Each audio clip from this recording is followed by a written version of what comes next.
Queremos ser capacitados e queremos mais do Teu Espírito, mas também nós queremos dar mais de nós para a Tua causa, a causa do Evangelho, Senhor. Muito obrigado, assim oro, te agradeço no nome de Jesus. A igreja diz amém? Amém. Glória a Deus. Queridos, nós vamos falar nesta manhã sobre características de liderança. Afinal, nós estamos participando de uma conferência de liderança para multiplicar aquilo que Deus tem colocado no nosso coração. Um princípio interessante, antes de abrir a palavra aqui com vocês, é que a Bíblia nos ensina muito sobre multiplicação. A Bíblia não fala para nós adicionarmos apenas. Muitas vezes a gente fica tão acomodado com essa questão de adicionar, mas na verdade a Bíblia fala muito da multiplicação, multiplicação dos pães, multiplicação de discípulos, multiplicação de igrejas, multiplicação de discipulado, de células, porque a palavra multiplicar, ela faz parte do nosso vocabulário da Bíblia. Então, eu quero compartilhar com vocês nesta manhã sobre algumas características que nós precisamos para liderar. Quantos aqui estão liderando? Levanta a mão. Quem aqui não lidera? Levanta a mão. Levanta mais alto, só para eu olhar para você. Deixa eu falar uma coisa para vocês. Vocês que levantaram a mão e disseram que não lideram, vocês têm um chamado de liderança. Porque pelo menos a nossa própria vida a gente precisa aprender a liderar. Então, para tirar esse vocabulário da tua vida que, eu não sou líder, você é um líder. Querendo ou não, aceitando ou não, todos nós fomos chamados para liderar. Isso não significa que você tem um dom de liderança, mas significa que cada um de nós precisamos desenvolver a liderança da nossa vida. Você precisa liderar as tuas emoções, liderar o teu físico, liderar a tua vida espiritual. Ninguém pode fazer isso por você. Nós não podemos cultivar uma muleta na nossa vida numa questão de dependência de alguém orar por nós, de alguém jejuar por nós, de alguém ler a Bíblia por nós. Essa é uma responsabilidade de cada um de nós. Então todos nós temos o chamado para liderar. Amém? Eu quero que vocês abram comigo lá na carta de Timóteo, Paulo escrevendo para Timóteo, no 1 Timóteo capítulo 3, que é um texto muito conhecido quando nós vamos citar sobre liderança. Aqui são as características que Paulo fala para Timóteo acerca de liderança. Eu quero que você acompanhe comigo. 1 Timóteo capítulo 3, nós vamos ler do primeiro versículo. Quem achou, diga amém. Diz assim: essa afirmação é digna de confiança. Se alguém deseja ser bispo, deseja uma nobre função. É necessário, pois, que o bispo seja irrepreensível, marido de uma só mulher, moderado, sensato, respeitável, hospitaleiro e apto para ensinar. Não deve ser apegado ao vinho nem violento, mas sim amável, pacífico e não apegado ao dinheiro. Ele deve governar bem sua própria família, tendo os filhos sujeitos a ele com toda a dignidade, pois se alguém não sabe governar sua própria família, como poderá cuidar da igreja de Deus? Não pode ser recém-convertido, para que não se ensoberbeça e caia na mesma condenação em que caiu o diabo. Também deve ter boa reputação perante os de fora, para que não caia em descrédito nem na cilada do diabo. Os diáconos igualmente devem ser dignos, homens de palavra, não amigos de muito vinho, nem de lucros desonestos. Devem apegar-se ao mistério da fé com a consciência limpa. Devem ser primeiramente experimentados, depois, se não houver nada contra eles, que atuem como diáconos. As mulheres igualmente sejam dignas, não caluniadoras, mas sóbrias e confiáveis em tudo. O diácono deve ser marido de uma só mulher e governar bem os seus filhos e sua própria casa. Os que servirem bem alcançarão uma excelente posição e grande determinação na fé em Cristo Jesus. Até aqui por enquanto. O que nós observamos que Paulo está dando características acerca de liderança. Mas talvez você pode parar e pensar: mas isso aí é uma liderança de igreja. É só para quem deseja ser líder, ser pastor, ser um diácono ou servir em algum ministério. Nada disso. Na verdade, ele está falando características que toda pessoa precisa desenvolver em sua jornada, independente da posição que ocupa. Amém? Vocês estão aqui comigo? Porque muitas pessoas pensam que essas características se resumem apenas a um cargo eclesiástico. Mas na verdade não, ele está falando de um pai, de uma mãe, está falando de filhos que devem aprender a desenvolver a liderança bíblica, porque existe a liderança dos homens, mas aqui ele está ensinando sobre características da liderança bíblica, porque na liderança dos homens, o que vai ser destacado serão os carismas, as habilidades, os dons, mas aqui ele está enfatizando características relacionadas ao caráter. Repete comigo, caráter. Ele está dando 17 características, 16 características que Paulo fala para Timóteo estão relacionadas ao caráter, apenas uma está relacionado ao carisma. Sabe qual que é? Apto para ensinar. Todo aquele que deseja liderar, ele precisa aprender a ensinar. Só que todas as outras ele está falando sobre como nós devemos desenvolver a nossa liderança a partir de onde? Da igreja? Do trabalho? Não, a partir do ambiente familiar. Porque nós cremos, irmãos, estamos orando por isso, eu tenho certeza que essa casa também ora por isso, que o avivamento que Deus espera nesse tempo, que Deus deseja derramar, vai começar nos lares. É só nós olharmos para a última profecia do Antigo Testamento, Malaquias, e ele virá no espírito de Elias, converterá o coração dos pais aos filhos e dos filhos aos pais. Ele está falando de uma restauração familiar. Então nós cremos que o que vai anteceder a volta de Jesus são homens e mulheres posicionados em seus ambientes familiares. Amém? Você crê nisso? Quando cada homem, cada mulher entender o seu papel, entender a sua função no reino de Deus, meus amigos do céu, vai ser um caos no inferno. Como tem um pastor querido chamado Leonardo Ravenhill, em seu livro Por que Tarde no Pleno Avivamento, ele fala que nós devemos saquear o inferno para povoar o céu. Você crê nisso? Mas precisamos começar dentro do ambiente familiar. Então aqui as características que Paulo, já um homem experimentado, uma pessoa que já estava também terminando a sua carreira, estava ensinando um jovem a liderança. Porque o jovem aqui, no caso de Timóteo, ele tinha 3 dificuldades. A primeira dificuldade que Timóteo tinha é que ele era tímido, e Paulo fala para Timóteo vencer a timidez. Então se nós queremos liderar biblicamente, nós precisamos ser ousados. Repete comigo, ousadia. E é uma ousadia dada pelo Espírito, irmão. É por isso que nós precisamos da capacitação sobrenatural do Espírito Santo. Isaías 61 vai dizer que ele nos ungiu, o Espírito do Senhor Deus nos ungiu para o quê? Tem um propósito na unção de Deus, para evangelizar os pobres. E quando fala pobre, não está falando financeiramente, são os pobres de espírito que Jesus está falando bem-aventurados. Não está se referindo a uma questão socioeconômica, está falando de pessoas que são orgulhosas e precisam de um coração quebrantado. Evangelizar os pobres, curar os enfermos, libertar os cativos e pregar o ano aceitável do Senhor. Então a unção do Espírito Santo nos leva a liderar biblicamente, porque a gente sabe a capacidade destrutiva que eu e você temos. Quando nós temos que lidar com ressentimentos, falta de perdão, com avareza, com orgulho e todas as outros males que nós nessa natureza a gente precisa lidar. Por isso precisamos da capacitação do Espírito Santo para nós liderarmos biblicamente, liderarmos como Jesus liderou. E aqui ele está ensinando esse jovem, ele era tímido. Outra dificuldade que Timóteo tinha, não sei se seria uma dificuldade, mas era algo que ele precisava vencer, é que ele era jovem. Quando a gente fala de juventude, nós estamos falando subjetivamente de imaturidade. Vocês estão aqui comigo?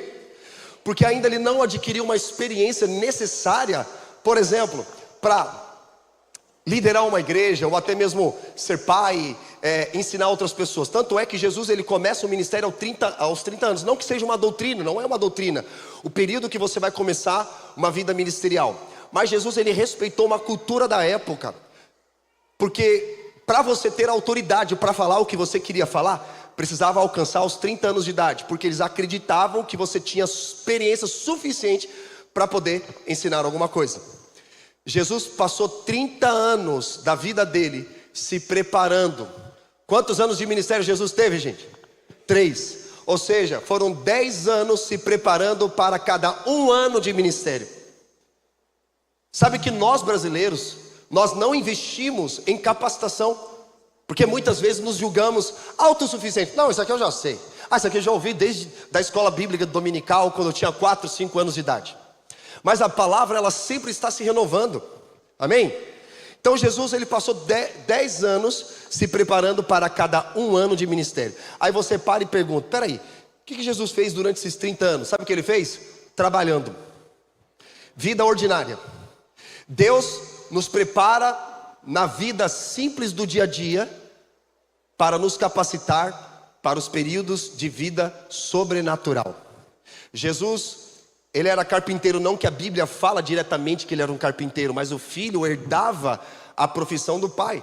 Então ele aprendeu a carpintaria, ele trabalhava. Então passou 30 anos se preparando, e Deus estava preparando ele na vida comum. Talvez muitos estão aqui nesta manhã falando assim, mas eu estou trabalhando, queria ter mais tempo para servir o reino de Deus, queria estar mais lá na igreja orando. Irmãos, no seu dia a dia é um grande momento para você se capacitar diante daquilo que Deus vai fazer na tua vida nos próximos dias. Então o período que Jesus estava, 30 anos, ele estava se capacitando. Mas você pergunta, mas ele era Deus, né? Mas a Bíblia fala que ele era 100% homem.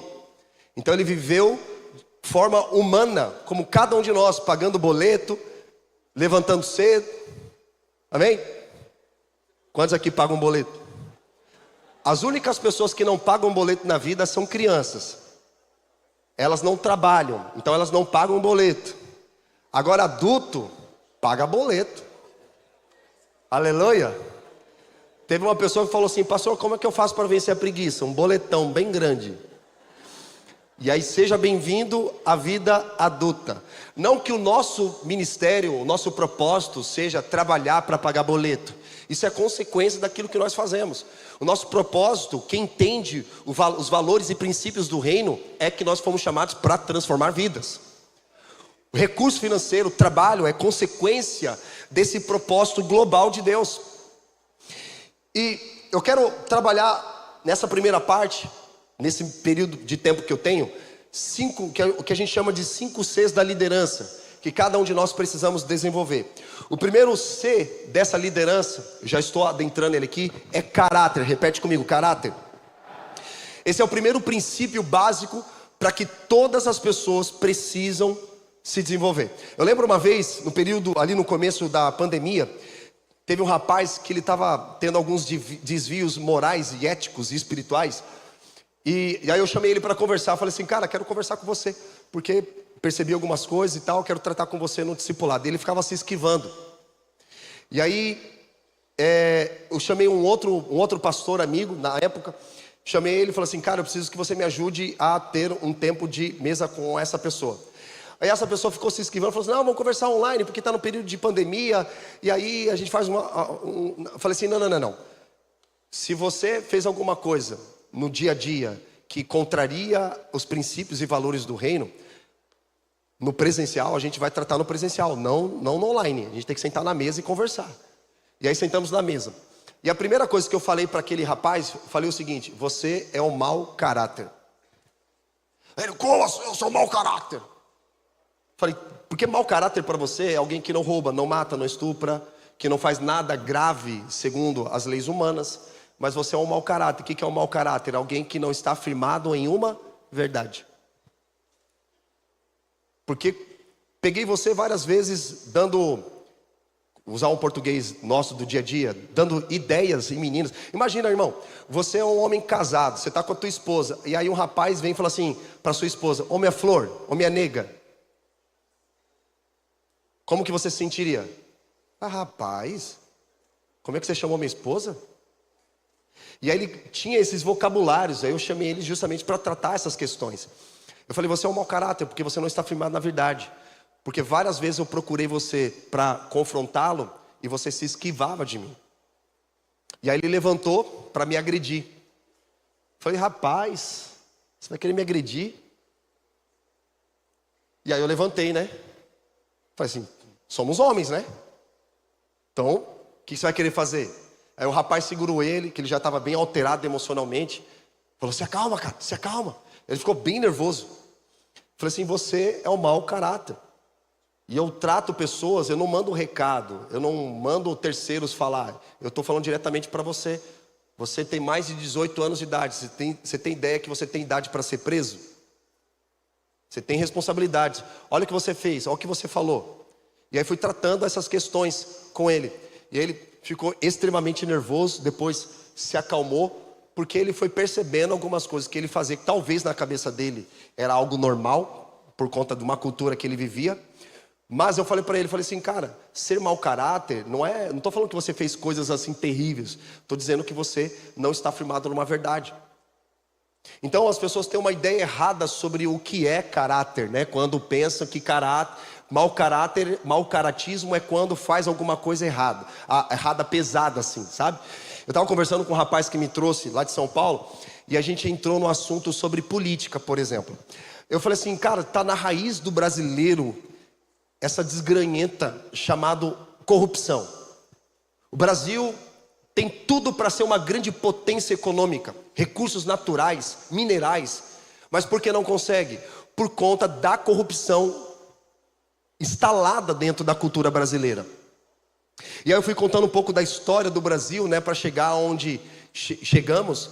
E aí eu falei assim, do que adianta nós brasileiros falar que um político é corrupto, sendo que eu tenho um desbloqueador de TV na minha casa? Não faz sentido. Tem um pastor das antigas chamado Charles Spurgeon, uma pregação dele muito antiga falando assim, há pecado em nossa santidade. É quando nós queremos combater o pecado, mas vivendo no pecado. Não faz sentido, as coisas não vão mudar. Então do que adianta a gente falar que algo está errado, sendo que na verdade nós estamos vivendo em algo errado? Então isso não está afirmado numa verdade. Se nós queremos ter autoridade em qualquer área da vida, nós precisamos andar debaixo de uma integridade. Integridade significa estar inteiro em todas as áreas da vida, irmão. Em todas as áreas da vida. Isso é estar firmado e desenvolvendo o nosso caráter. Por exemplo, muitos agora estão felizes aí, né, com o Neymar, voltou para o Brasil, etc e tal. Cara, assim, desculpa os fãs do Neymar, mas Neymar era um excelente jogador de futebol, mas socialmente ele não é exemplo para ninguém. Ele é um profissional dentro da área dele, mas ele é um fracasso socialmente. Mas o problema é que a gente destaca muito as habilidades. As habilidades sobressaem ao caráter das pessoas, sabe? Então assim, o Neymar deixou de jogar futebol? Bem, não. Assim como um político que entende tudo de políticas públicas e ele caiu na corrupção, ele deixou de entender de políticas públicas? Não, ele continua entendendo de políticas públicas. Um pastor, um líder de igreja que caiu em algum escândalo, ele deixou de pregar bem? Não, ele continua pregando bem. Mas o que aconteceu?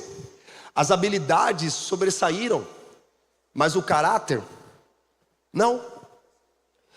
O que a Bíblia nos ensina? Quanto mais nós desenvolvermos o nosso caráter, nós vamos potencializar o carisma que nós carregamos. Por exemplo, teve a Copa do Mundo, a Argentina foi campeã. E sabe qual foi a primeira coisa que Messi, poucas pessoas observaram isso.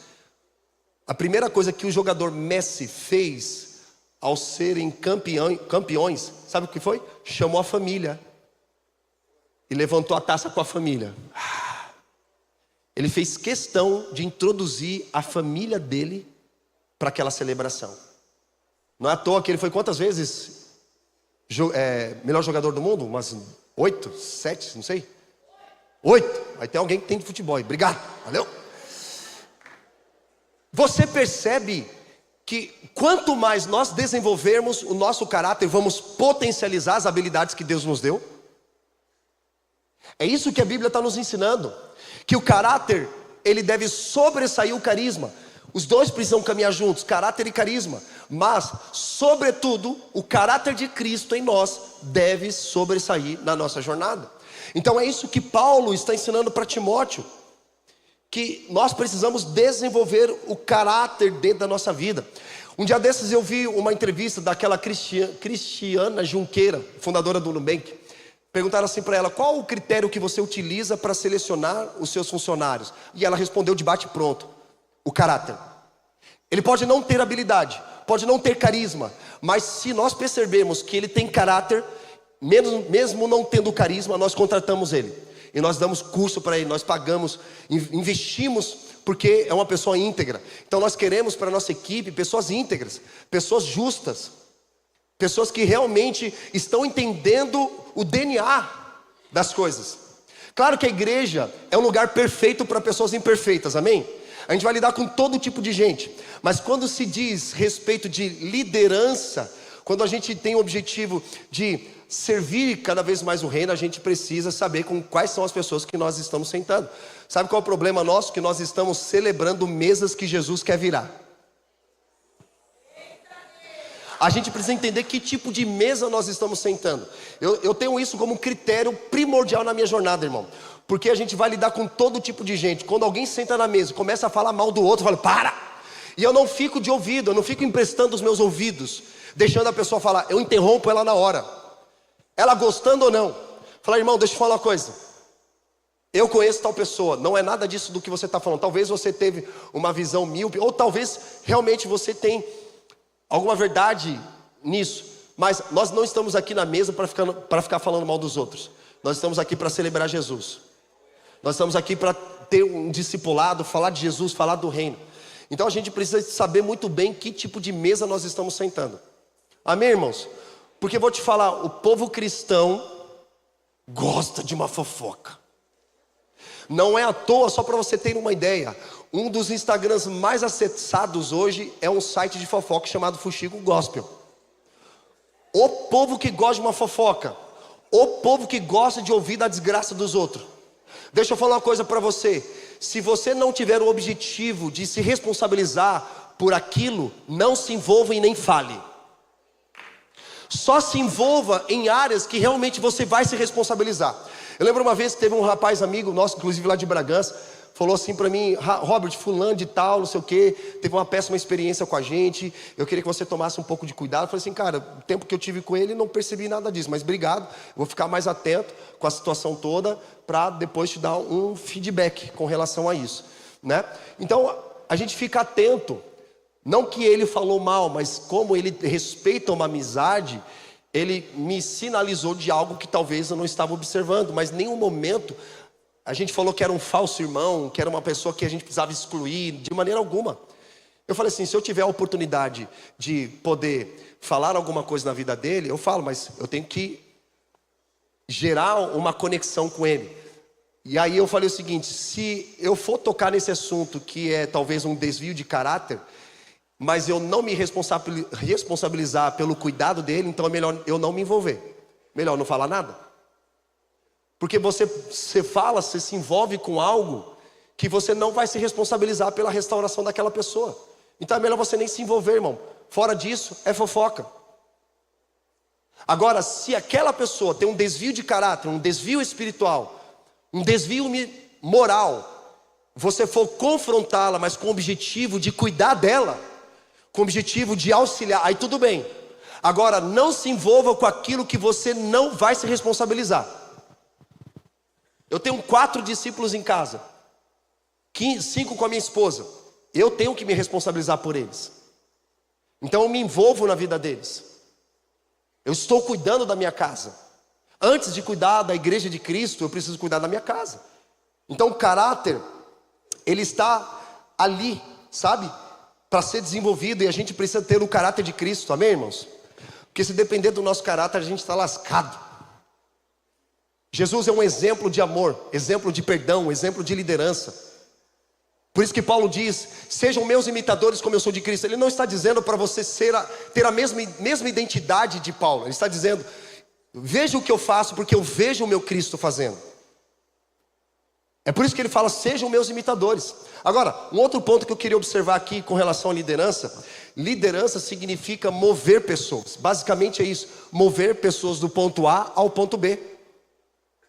Então, a partir do momento que eu aprendo a liderar a minha própria vida, eu estarei apto para liderar outras pessoas. Eu preciso liderar individualmente primeiro, para depois liderar coletivamente. Se eu não aprendo a liderar a minha vida, como que eu vou liderar a vida dos meus filhos?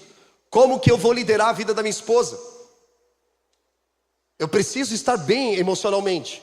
fisicamente, emocionalmente, nem tudo é espiritual, irmão.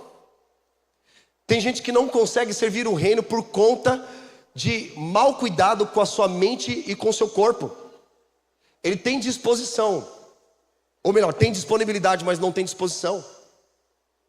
Então eu preciso cuidar da minha mente, porque em casa eu tenho 2 mulheres. Quem é mulher sabe, passa por aqueles períodos, né, de tensão, TPM. Irmão do céu, vou te falar, tem que ter... Se eu não estiver bem emocionalmente, como que eu vou liderar as mulheres da minha casa? E quando uma criança entra em birra, fica ali, né, brava, eu não posso, como pai, falar assim: cala a boca, para de chorar. É um adulto falando para uma criança que não tem maturidade para lidar com as emoções. E aí você vai gerar sérios problemas, feridas no coração daquela criança. Então os adultos precisam estar bem emocionalmente, espiritualmente e fisicamente para auxiliar os demais. Amém? Isso envolve cura, libertação. Eu fui uma pessoa briguenta, irmão, porque eu cresci num ambiente muito hostil, de muita violência na casa com os meus pais. Então era o que eu tinha. Então cheguei na fase da adolescência, mais da fase jovem e adulto. Então tudo para mim era motivo de briga. Alguém me olhava de uma forma diferente, falava: o que é? O que foi? Tá vendo o quê? Mesmo que eu apanhasse, irmão, eu gostava de uma briga. Era impressionante. 10 palavras que eu falava, 9 eram palavrões. Mas aí eu sempre falo, né, que Jesus é como se fosse uma carreta.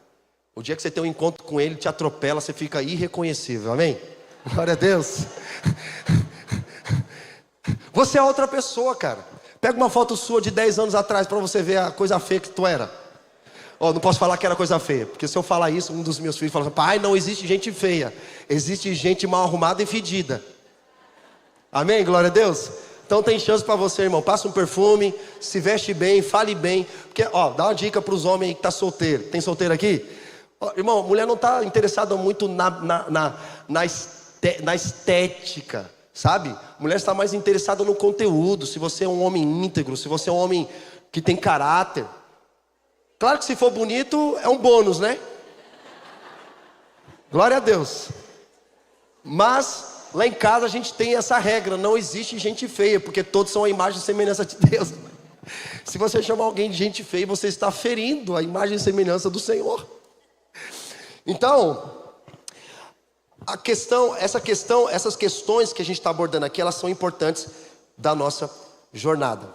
Tem uma pessoa que caminha próximo da gente, chamada Késia. Ela é uma irmã em Cristo, ela gravou CD já, gospel e tudo mais.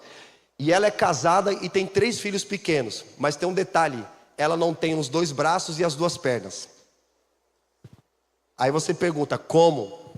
Quando a gente encontra ela no shopping lá perto de casa, irmãos, as pessoas param para ficar observando ela, porque chama atenção.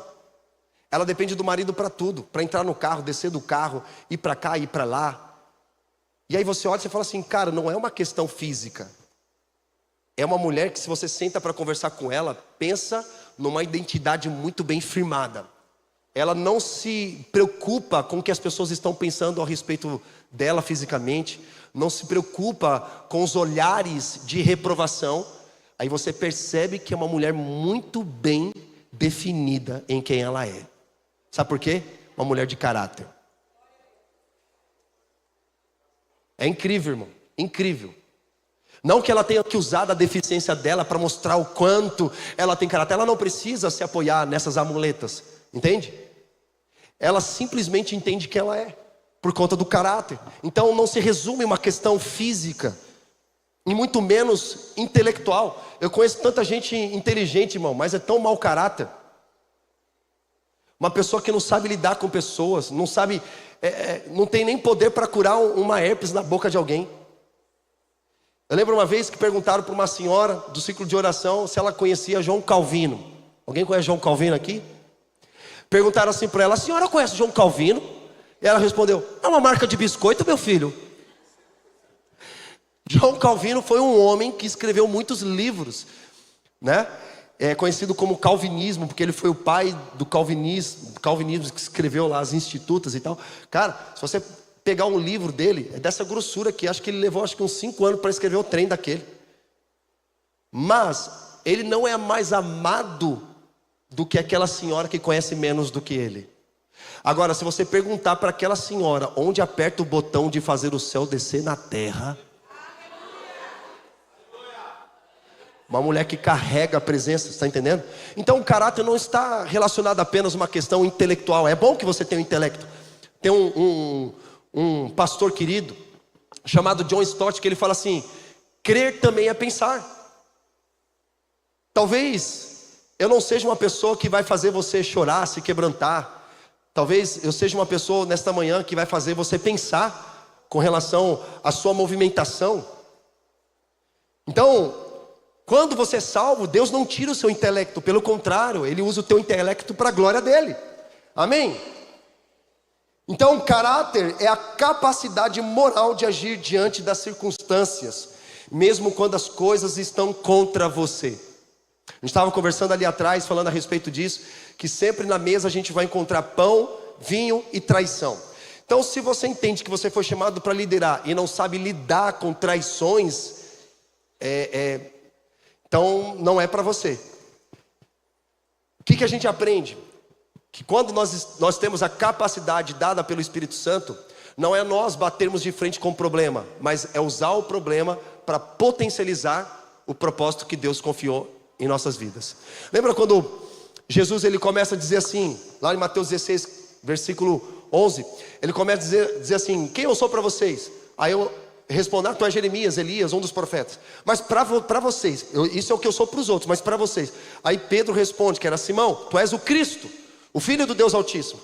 Jesus responde: dissestes bem, Simão, filho de Jonas, porque não foi carne e sangue que te revelou, mas meu Pai que está no céu.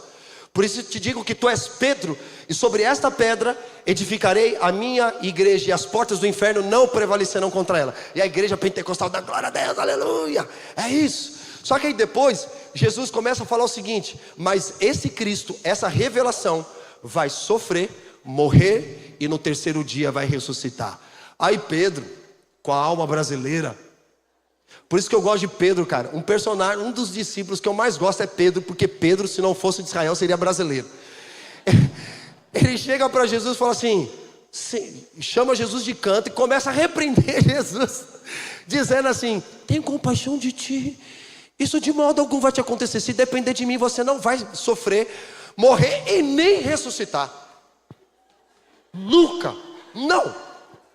Tenho compaixão de ti. E Jesus, como um bom pentecostal, ele parou, olhou. Sabe, tem uns caras que tem um discernimento, né? A gente ouve aqui nos bastidores da igreja, fala assim: pode sair daí que eu já te vi. Jesus parou, olhou para Pedro e falou assim: já vi. Afasta de mim, Satanás, porque eu não vim cuidar das coisas dos homens, mas vim cuidar das coisas de Deus. Você serve para mim como uma pedra de tropeço. Irmão, Pedro significa fragmento de uma rocha. Ou seja, nós não somos a rocha é Cristo, amém? Mas Ele nos chama para participarmos dessa construção. E deixa eu falar uma coisa que talvez pode te chocar: você não foi chamado para edificar a igreja. É Cristo quem edifica a igreja através de mim e de você.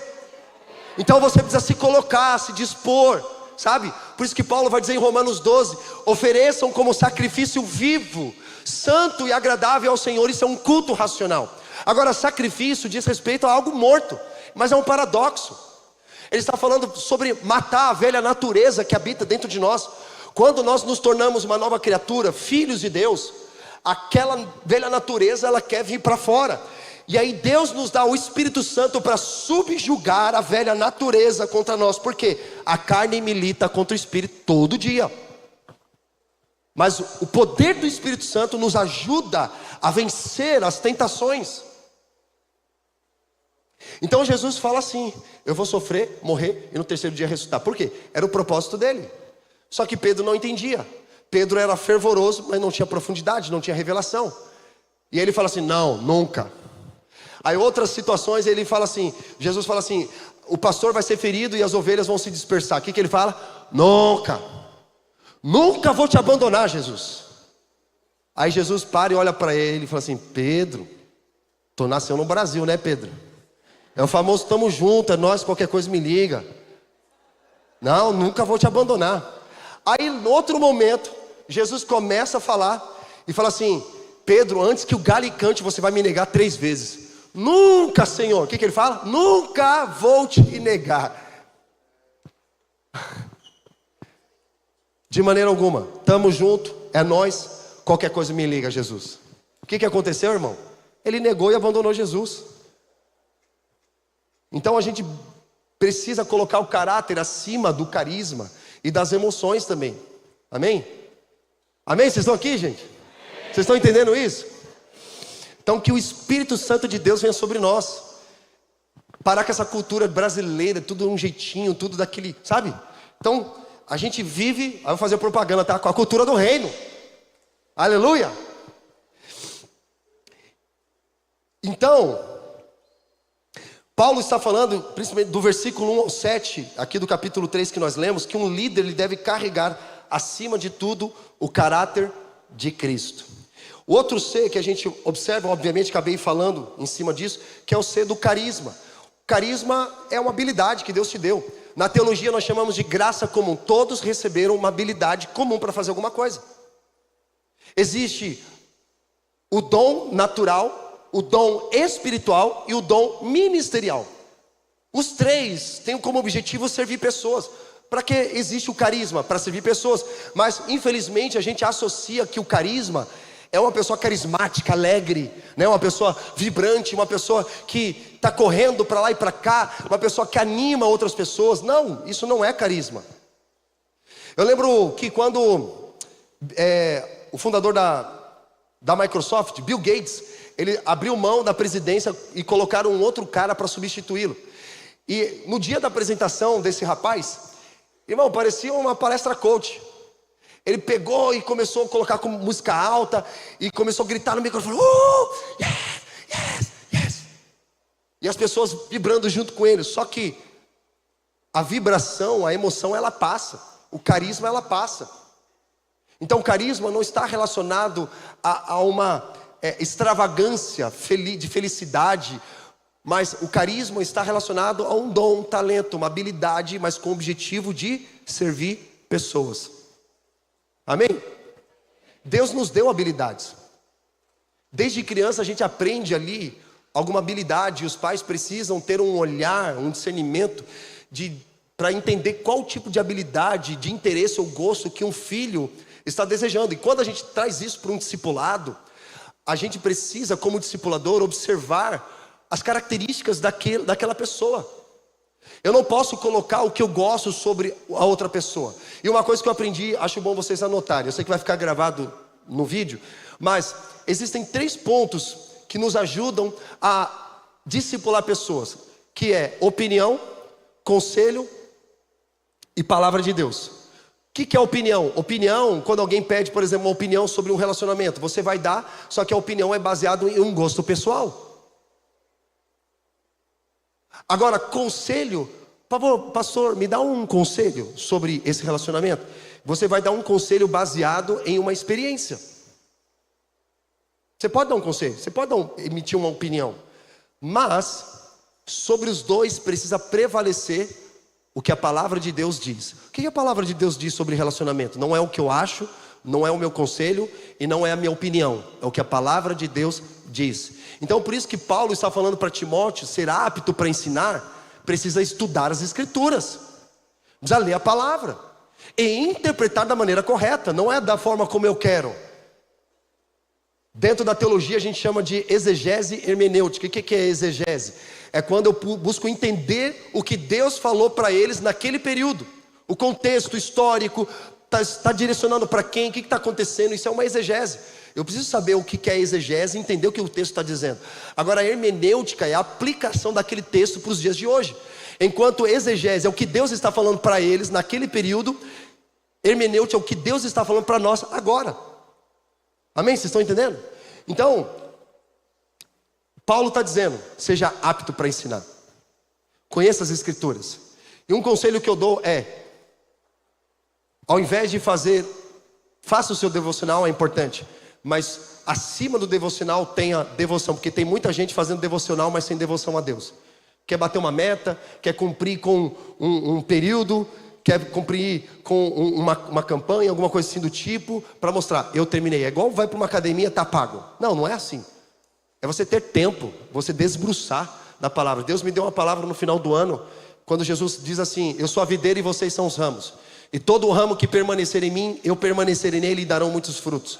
Ele está falando de relacionamento, de permanecer nele, de desfrutar da presença dele. E a gente precisa aprender isso, porque nosso contexto, eu estou lá na região urbana de São Paulo, é caos, irmãos. A primeira coisa que eu faço do meu dia, me esforço para fazer isso no sentido de prioridade, é orar antes de levantar. Dobro meus joelhos do lado da cama e invisto o meu tempo ali com o Senhor, sem pressa nenhuma. Você vai perceber que o seu dia vai ser completamente diferente. Agora, se você acorda, já sai fazendo as atividades do dia, e aí você esquece de ter um tempo a sós com o Senhor, de um tempo de oração, um tempo de leitura, meditação na palavra, que são disciplinas espirituais que todo cristão precisa desenvolver na sua jornada, porque é o que nos garante força, ousadia, coragem para enfrentar o que a gente precisa enfrentar durante o dia. Amém? Vocês estão entendendo? Então diz respeito também, claro que envolve o carisma. Existe o dom natural, o dom espiritual você só recebe a partir do batismo com o Espírito Santo. Também são dons para servir pessoas, não é para você ficar exibindo. Dons não foram dados por Deus para ficar exibindo, para mostrar o quanto você é espiritual. Eu conheço gente que não ora em línguas, mas pensa numa turma cheia do Espírito Santo. O problema é que a gente atrela ser cheio do Espírito Santo ao falar em línguas. Falar em línguas é uma das evidências do batismo com o Espírito Santo. Eu costumo dizer, talvez possa te escandalizar, depois você libera perdão para a minha vida. Falar em línguas é um pirulito na boca do crente, porque ele deixa de desenvolver o caráter e passa a querer se mover em línguas para mostrar o quanto ele é espiritual para os outros. O que Paulo fala sobre o dom de falar em línguas? Edificação a si próprio. E por que a gente enfatiza tanto o dom de falar em línguas? Porque vai edificar a mim mesmo. Agora, a palavra de profecia, ela tem como objetivo de servir o outro. Sabe qual é o problema que a gente está enfrentando hoje? Porque tem muitos falsos profetas que falam assim, deixa eu ser boca de Deus na tua vida. É porque você não tem tempo para orar. Você não lê, você não busca Deus. Então deixa eu ser boca de Deus para a tua vida. Então, os falsos profetas existem por conta dos falsos cristãos. Pessoas que não querem buscar a palavra de Deus, querem ficar sempre na dependência do outro. Deixa eu te falar uma coisa, Jesus é o nosso sumo sacerdote, irmão. Não existe pedágio. Não existe pedágio. Quando o homem foi criado, Adão e Eva foram criados, eles tinham um relacionamento direto, pessoal e íntimo com Deus. Mas por conta do pecado, houve o quê? Uma destituição da glória de Deus. Por isso que Romanos 3 vai dizer, todos pecaram e todos estão destituídos da glória de Deus. E quando eles pecam, geram 3 conflitos consigo mesmo, uma separação psicológica consigo mesmo. É por isso que você tem crise de identidade, crise existencial e crise de propósito. Segunda crise que dá é o conflito social. Você não consegue se relacionar com os outros. Você olha para o outro como uma fonte de dor, ou até mesmo como uma pessoa que vai estar competindo com você. E terceiro conflito que gera é a separação espiritual com Deus. E aí temos o que nós conhecemos como doenças, enfermidades, envelhecimento e por fim morte. Mas nós temos o quê? A redenção de Cristo, que morreu na cruz por nós, para nos livrar principalmente da ira vindoura de Deus. É quando nós nos entregamos a Cristo, aquele que se entregou por nós anteriormente. Jesus se torna o alvo da ira de Deus, para que eu e você nos tornemos salvos da ira de Deus. Amém, irmãos? E aqui, só que então, ele também fala do dom ministerial, que a gente conhece hoje como 5 ministérios, que é o profeta, evangelista, pastor, mestre e apóstolo. Nem todos têm o ofício desse dom ministerial, mas todos nós, por exemplo, fomos chamados para profetizar. O que é profetizar? Falar a mente e o coração de Deus pelo Espírito. Agora as pessoas estão confundindo profetizar com palavra positiva. Quer um exemplo? Você vai ficar escandalizado comigo, mas libera perdão depois, em nome de Jesus. Por exemplo, o pessoal fala assim: profetiza que esse será o melhor ano da tua vida. Isso não é profecia. Isso é palavra positiva. Não tem nada a ver com o evangelho.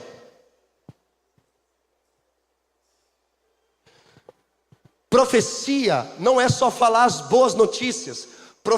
Profecia é falar também as más notícias. Pega os profetas do Antigo Testamento, irmão. Eles foram perseguidos porque eles estavam falando a verdade. E aí os reis, os caras ficaram tão bravos que prenderam eles, perseguiram e muitos foram mortos. Olha João Batista, que falou a verdade na cara do rei. Ei, você está traindo o seu irmão. Aí pegaram ele e prenderam ele. Depois cortaram a cabeça do profeta. Então, profecia não é só falar uma boa notícia, mas também é falar uma notícia ruim. Antes de falar a boa notícia, nós precisamos dizer: todos pecaram e estão destituídos da glória de Deus. O que você precisa? Arrependimento, para que o Espírito Santo possa habitar em você e Jesus venha e transforme a sua vida. Amém, irmão? Então não confunda a palavra de positiva com profecia. Profecia é falar a mente e o coração de Deus. E para você profetizar, você precisa conhecer as Escrituras. Porque tudo aquilo que a gente fala, tudo aquilo que a gente prega, precisa estar fundamentado na palavra de Deus. Teve um caso lá, um amigo nosso, que recebeu um áudio de 20 minutos de uma irmã da igreja. Aí ele ouviu e falou coisa assim, pesada sobre ele. Aí no final ela falou assim: irmão, eu só estou entregando o que Deus pediu para eu entregar, discerne aí. Irmão, não tinha nada de Deus do que ela estava falando. Porque a gente conhece essa pessoa. Uma pessoa perturbada da cabeça, usando o nome de Deus para ter uma credibilidade, para falar que ela ouviu a Deus. Então precisa de discernimento. Teve um outro caso também, teve uma moça que estava meio estranha, né, nas profecias e tal. A gente começou a observar, falou assim: cara, isso não é profecia não, ela está usando o dom para manipular pessoas. E aí eu fui chamar ela para conversar, mas antes disso, ela tinha falado para um grupo de pessoas que Deus tinha dito para ela que ela casaria com um rapaz lá da igreja. Aí eu perguntei para o rapaz: você sente alguma coisa por ela? De maneira alguma. Não, mas ela disse que Deus falou para ela que você é o marido para ela. Aí, irmão, ele falou assim: tá maluca? Jamais. Ela espalhou para todo mundo que Deus tinha dito para ela que o rapaz era o marido para a vida dela. Aí sabe o que ela falou? Aí eu falei assim para ela: mas ele disse que não é seu marido. Não, é porque ele não ora. Porque se ele orasse, Deus confirmaria no coração dele que ele é o meu marido. Aí eu fui conversar com ela, falei: irmã, vem cá, deixa eu conversar contigo. Ele me contou toda a história, não tem nada disso, que você está confundindo a cabeça. Você está falando coisa, nada com nada. E aí eu perguntei para ela: eu quero ouvir você. Aí sabe o que ela me respondeu? Eu não devo nada para você, você não fala na minha vida. Oxi, você anda 4 anos comigo e eu não falo na tua vida? Como assim? Eu estou dando o direito de você falar o que você pensa. Não, vou te falar nada porque você não fala na minha vida. Falei: então, seguinte, vou te dar mais uma oportunidade. Eu quero resolver essa situação. Mas se você quer levar para um campo da ofensa, não me responsabilizo. Eu quero levar para o campo do perdão, da reconciliação. Você decide. Você quer levar para o campo da ofensa? Então, as consequências são suas. Irmãos, ela afirmou de pé junto que Deus tinha dito para ela que o rapaz era um homem que ela ia casar. E o homem falou assim: de maneira alguma. Agora, imagina, se você não tem vida com Deus, se você não busca as Escrituras, o que vai acontecer? Você vai ser movido pelas profetadas que os outros falam na tua vida, porque você não tem vida com Deus. Tem gente tomando decisões importantes da vida porque fulano, ciclano, beltrano falou para ela, mas não está respaldado na palavra de Deus, não foi direcionada pelo Espírito Santo. E tem gente que usa o nome de Deus, do Espírito Santo, para validar aquilo que está falando. E deixa eu falar, muitas dessas pessoas ganham credibilidade por serem muito assertivas em algumas profecias, e com isso elas acabam manipulando pessoas. Quem vai questionar uma pessoa dessa? Ela é uma pessoa de Deus, ela ora, tem vida com Deus, tem intimidade. É por isso que um dos dons mais raros hoje que nós precisamos buscar é o dom de discernimento de espírito. E só vem por intermédio de relacionamento com Deus. E deixa eu falar uma coisa para você: Deus está te chamando para um relacionamento genuíno, irmão. Porque o culto de igreja é um lugar onde nós nos reunimos para adorar a Deus, mas uma palavra de domingo não sustenta a tua vida espiritual. O que sustenta a tua vida espiritual é a tua devoção diária diante de Deus. Amém? Nós não somos pessoas que rejeitamos os dons, pelo contrário, Deus restaurou os dons, mas nós precisamos usá-los com sabedoria para servir pessoas. Esse é o carisma, é um dom, é um presente que Deus deu. Então a gente tem que buscar os dons. Paulo fala, busque também com zelo o dom de profecia. Deus não está falando para você fazer coisas extraordinárias. Por exemplo, profecia você é filho de Deus, isso é uma profecia. Profecia não é profetizar o futuro. Profecia é falar a mente e o coração de Deus pelo Espírito, baseado na palavra. O que Deus fez, o que Deus está fazendo e o que Deus irá fazer. Amém? O que Deus irá fazer? Vai restaurar todas as coisas. Jesus voltará como um juiz, vai julgar os vivos e os mortos. Nós cremos nisso. Se você não crê nisso, se eu fosse você, eu tremia minhas pernas, não de medo, mas de temor, porque isso tem sido falado há anos e anos, e tem pessoas que acham, não, já há tanto tempo está falando que é a volta de Jesus, e até agora ele não veio, mas ninguém sabe nem o dia nem a hora, nem o próprio filho. Então a gente tem que estar preparado todo o tempo, não só preparado, mas pronto, porque nem todo dia eu estou preparado. Não, eu preciso me preparar. Irmão, se prepara, mas assim, você vai chegar uma hora e falar assim, eu não me sinto preparado. Mas não é para você se sentir preparado, é para você se sentir pronto. Para quando precisar, quando você tiver que falar, quando você tiver que fazer alguma coisa no reino de Deus, é para você estar pronto, amém?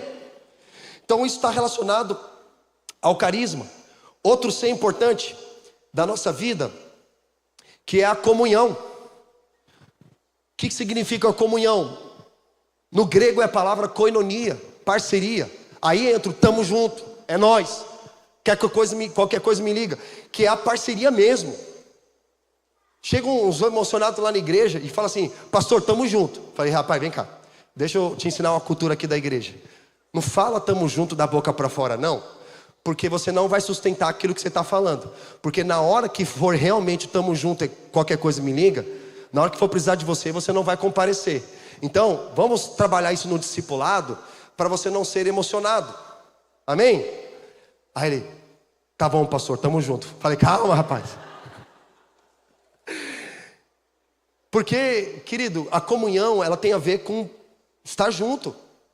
E comunhão não é uma rodada de pizza depois do culto. Amém?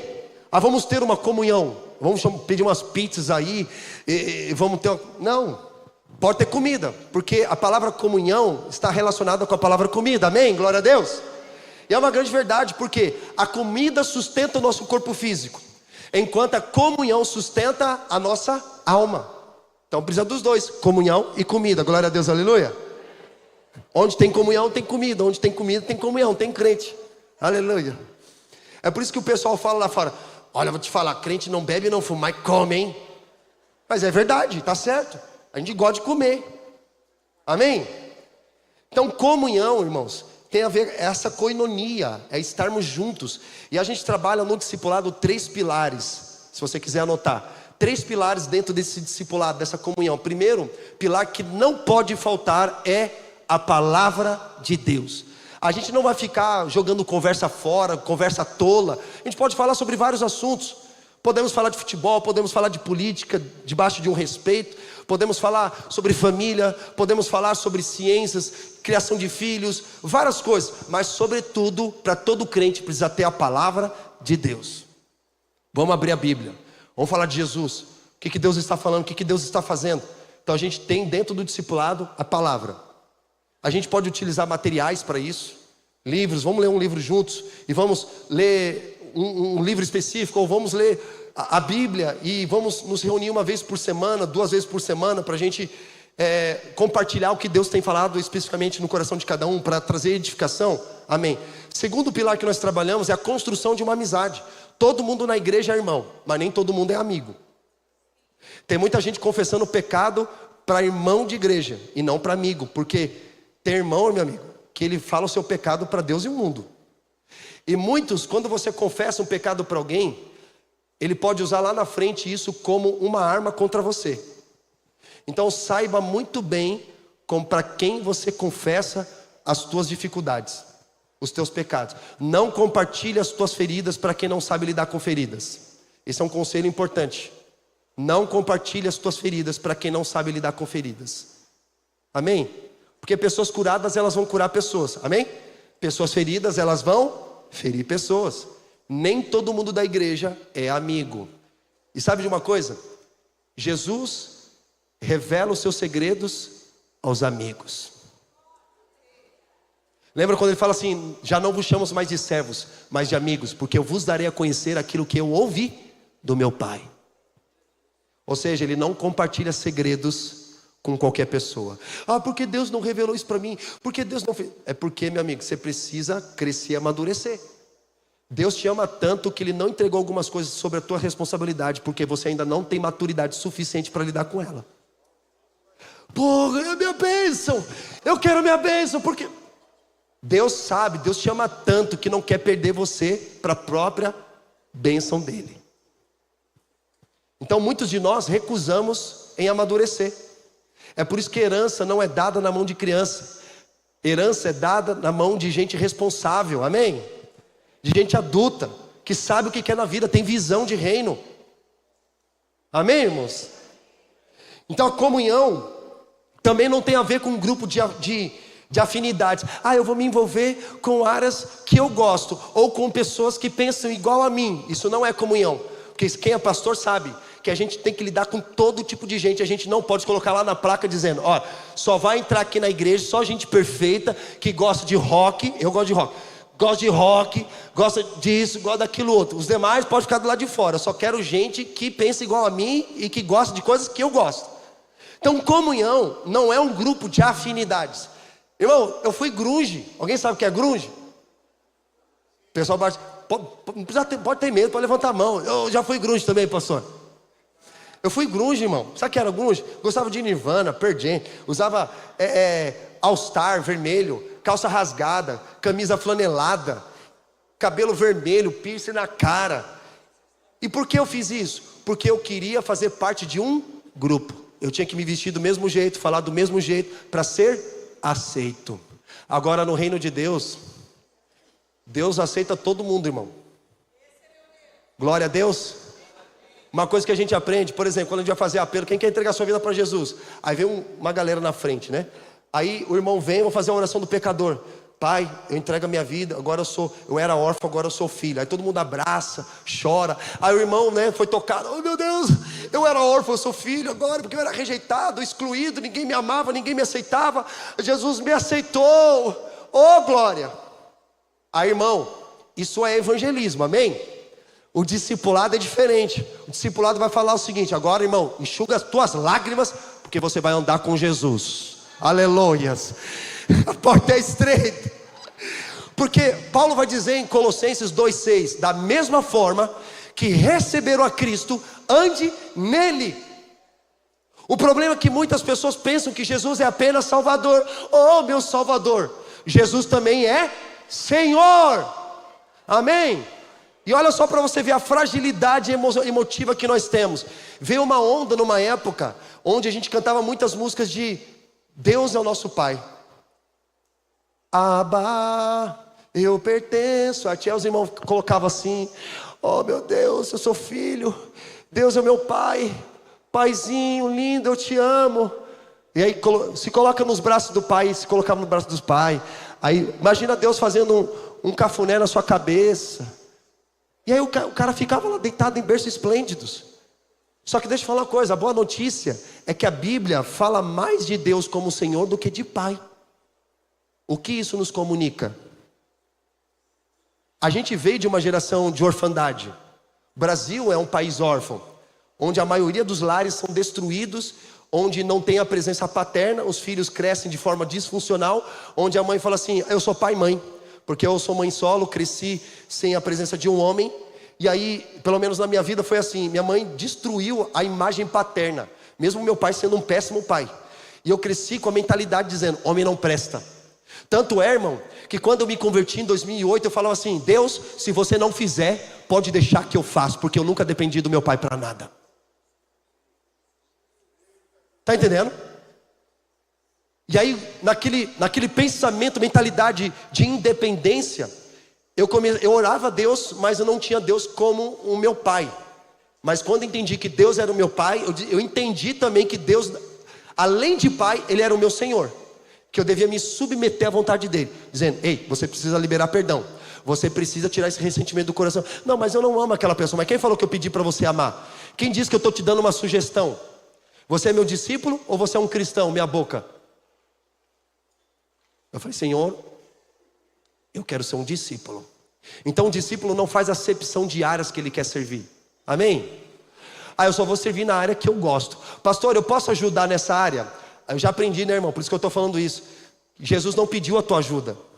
Pastor, posso ajudar no ministério infantil? Não. Pastor, eu posso ajudar no louvor? Não. Pastor, eu posso ajudar varrendo o chão da igreja? Não. Poxa, pastor, eu só quero ajudar. Jesus não pediu a tua ajuda, Jesus pediu a tua obediência.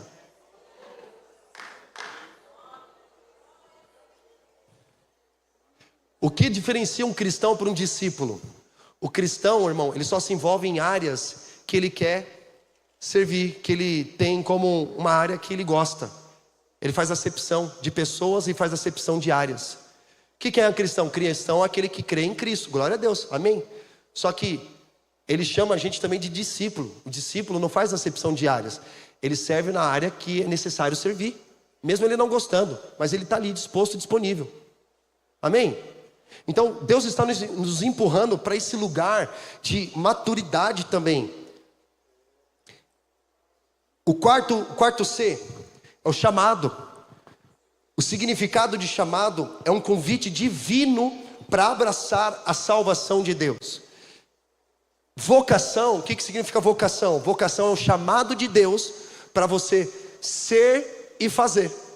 Porque a palavra chamado e vocação, elas estão entreladas, elas fazem parte. Então, você precisa entender qual é o seu chamado dentro do corpo. Só voltando aqui algumas casinhas. O que eu estou falando para você aqui também tem a ver com liderança. A gente usa esses princípios de ser de liderança para levantar líderes na comunidade. O cara precisa ter caráter primeiro. Ele precisa ter um carisma. Qual é o seu carisma? Ele precisa ter comunhão com o corpo, porque eu não posso colocar uma pessoa para liderança se ele não tem comunhão com o corpo. O quarto C é o chamado. Qual é o seu chamado, irmão? Eu não sei. Então você precisa entender qual é o chamado de Deus para a tua vida. E além de entender qual é o chamado de Deus para a tua vida, você precisa entender qual é o chamado global de Deus para toda a terra. Porque a pergunta que a gente mais recebe é: pastor, qual é o chamado de Deus para a minha vida? Já fez a pergunta errada, porque a pergunta está concentrada nele mesmo. Não, irmão, você precisa entender qual é o chamado de Deus para toda a terra. E qual é o chamado de Deus para toda a terra? Romanos 8. Todas as coisas cooperam para o bem daqueles que amam a Deus segundo o seu propósito, de nos tornar o quê? Semelhantes ao primogênito e nos fazer pertencer a uma família. Ou seja, não é sobre mim, é sobre nós primeiro. O chamado de Deus para toda a terra é de nos tornar semelhantes a Cristo. A partir desse entendimento, eu vou entender qual é o chamado pessoal de Deus para a minha vida.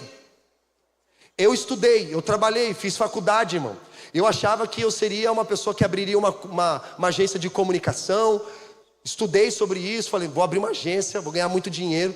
Só que aí, no segundo ano da faculdade, eu pensei, vou largar a faculdade, vou ficar dentro da igreja só orando, jejuando.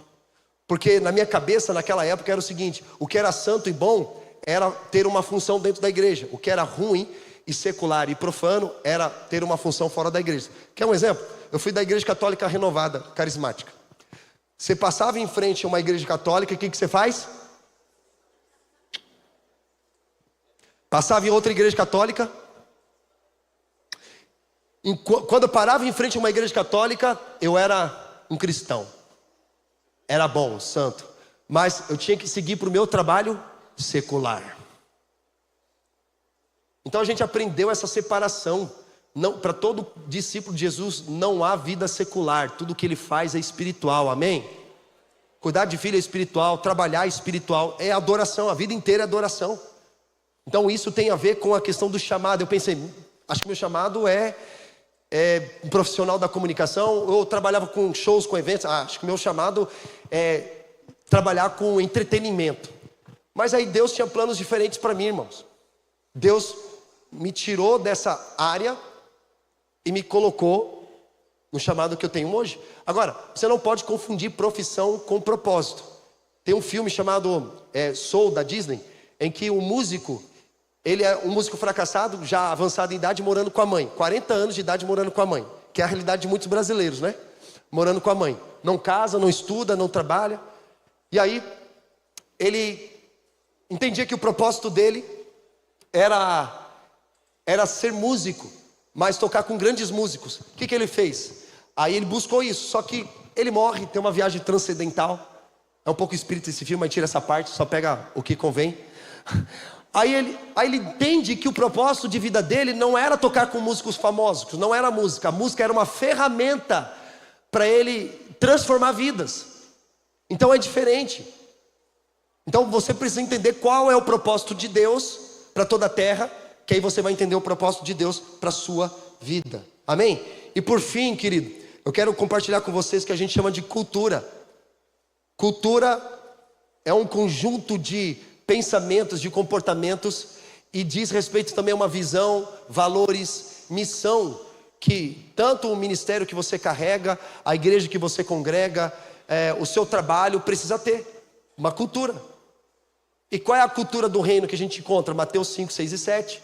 Ali a constituição do reino que a gente entende, que ele fala dos princípios e valores sobre a nossa natureza. Bem-aventurados são os pobres de espírito, bem-aventurados são os puros de coração, bem-aventurados serão vocês quando forem perseguidos, disserem todo mal contra vosso respeito, regozijai-vos, alegrai-vos, porque grande é o vosso galardão.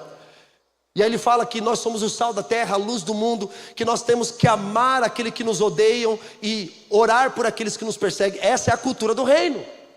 Não é a cultura de São Paulo, não é a cultura de Cubatão, a cultura santista, é a cultura do reino. Qualquer lugar que você for do mundo, você vai encontrar discípulos de Jesus radicais que compartilham dos mesmos princípios e valores que você. É por isso que a igreja de Cristo não se resume a uma localidade, mas a igreja de Jesus, ela está em todas as localidades. Claro que existem culturas locais diferentes. Por exemplo, você vai para Ilhas Fiji, os nossos irmãos lá, eles andam com saia. Para nós é um escândalo, meu Deus, o pastor andando, mas para eles é normal. É a cultura deles. Você vai fazer missão em tribo indígena, você encontra lá o cacique que é apaixonado por Jesus. Eles têm um modo de se vestir e para eles não é indecente. Então cada localidade vai ter uma cultura específica. Mas aqui nós temos o C, que é a cultura. Precisa entrar em entender qual é a cultura que você vive. A cultura do reino. A nossa comunidade lá, por exemplo, sempre quando a gente vai começar um projeto, a gente escreve aquilo que Deus está comunicando para nós. Qual é a visão? Qual é o propósito? O porquê nós estamos fazendo isso? Onde nós queremos chegar com isso? Então aí Deus vai dando as orientações, nós vamos escrevendo a visão, a cultura. E a visão, ela precisa ser clara, irmãos. Precisa ser bem clara. A visão é onde você quer chegar, a missão é o que você está fazendo. Então aquilo que você está fazendo é o que vai te levar aonde você quer chegar. Isso envolve missão e valores. E sempre quando a gente participa de um ministério, de alguma coisa, significa que nós estamos de acordo com aquela visão daquela comunidade, daquele ministério. E você precisa servir de acordo com aquilo que Deus confiou à comunidade. Não é para você ficar difamando, falando mal das pessoas, que você não concorda, que isso, aquilo, outro. Se Deus te plantou naquela localidade, você foi chamado para florescer naquela localidade, dar frutos, amém? Que esse é o nosso chamado, irmão. Eu não quero chegar no último dia, quando eu estiver com Jesus, e falar, Jesus, eu fiz isso, fiz aquilo outro, isso outro. Não, ele vai falar assim, servo bom e fiel, entre e participe da minha alegria. É isso que eu quero ouvir, irmão. Jesus não quer ouvir o que eu fiz, quantas almas eu alcancei, os lugares onde eu cheguei, o que eu preguei, quantas pessoas eu curei, libertei. Não é isso. A cultura diz respeito à nossa essência, ao nosso caráter, quem nós somos. Por isso que é bem-aventurados, ele vai começar assim: bem-aventurados são. Ele não diz bem-aventurados que fazem, mas bem-aventurados são. E quando você é, você faz. Amém? É a nossa essência, a nossa natureza. Isso envolve a questão da cultura. A cultura, ela está dentro desse prisma que Jesus nos ensina. Amém? E por fim eu vou terminar aqui. O chamado de Isaías, capítulo 6, fala que ele teve uma visão. Ele viu Deus assentado no trono. E aí quando ele teve aquela visão celestial, ele fala assim: ai de mim, Senhor, porque sou um homem de lábios impuros e habito num povo de impuros lábios. Então ele fazia parte de uma cultura idólatra. Era comum para ele idolatrar deuses. Mas ele entende que logo em seguida Deus envia um anjo com uma brasa viva e toca na língua de Isaías. E ali a palavra de Deus diz que ele foi purificado, seus pecados foram perdoados. E ao invés de dizer ai de mim, Senhor, ele começa a dizer: eis-me aqui, Senhor, envia-me a mim. Porque ele entendeu a visão de Deus. E a visão tem a ver com essa cultura que Deus deseja que a gente abrace, sabe? A cultura do reino de Deus. E quando você tem essa visão celestial, você sabe para onde você está indo, porque diz respeito à eternidade, diz respeito ao destino. Eu sei para onde eu estou indo.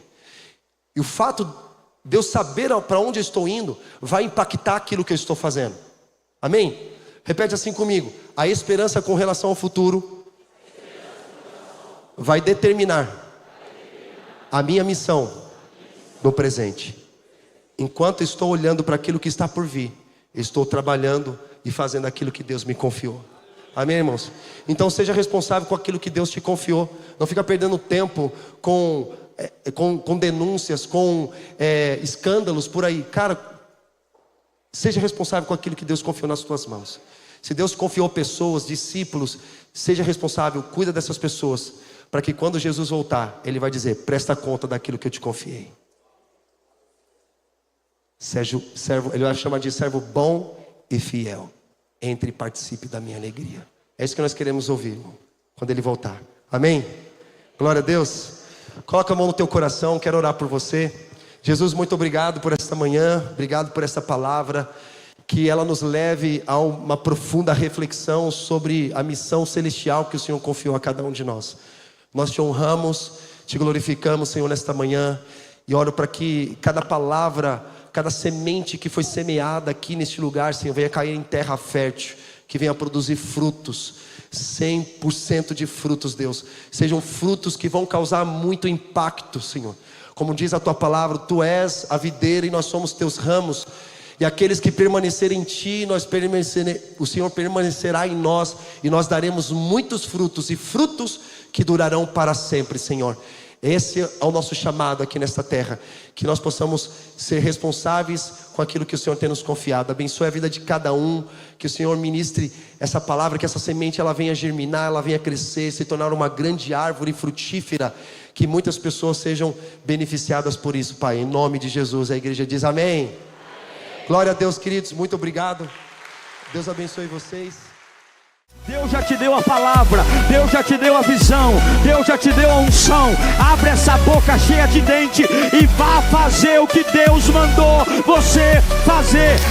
Sabe que Deus está querendo dessa geração homens posicionados, como João Batista, os profetas, com os olhos cheios de chama de fogo. Que a vida cristã não é apenas contemplativa, ela é produtiva. Quando você caminha com Deus, você quer fazer a diferença, você não se conforma com o mundo à sua volta. Mas eu vou te dizer uma coisa: Deus tem o melhor para você. Ele tem um caminho de segurança, Ele tem um caminho de bênção, Ele tem um caminho de paz, Ele tem um caminho de salvação, Ele tem um caminho de restauração para a sua vida.